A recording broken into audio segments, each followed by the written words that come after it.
It therefore means, from a ministry perspective, unless from the Treasury and Parliament through budget, we have a drastic decision-making for a one-off payment of the contractors of the 165 billion, we will be lying to the nation, and I will continue being that minister being accused if we lie to the nation that we are going to complete these roads in time in the absence of a drastic change in the budgeting process. It is even, the situation is made worse because, Mr. Speaker, of the misfortune of the failure of the finance bill.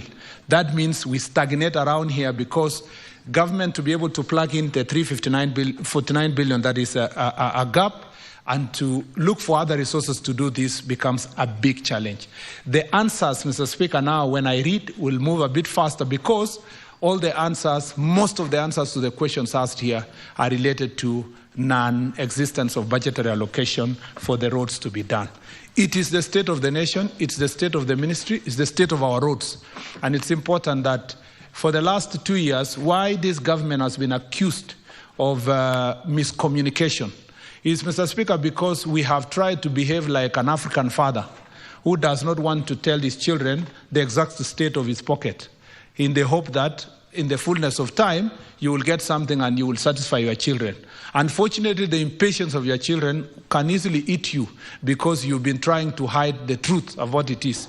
I have decided, Mr. Speaker, that we lay it bare so that the people of Kenya know the state of their infrastructure, the state of their accounts, their budgets, so that then they will know whether they will be ready to make sacrifices in other sectors to complete the roads. And Mr. Speaker, the last statement I was going to make on this issue is that this is a systemic, historic problem because some of you who are sitting now here who are in National Assembly, you kept, for example, in our Jubilee administration, which I gladly also were part of it, but I sat in this house, you kept doing the things you did in National Assembly by increasing the number of roads and approving a budget for roads without a clear plan of how will these roads be completed before you start a new one.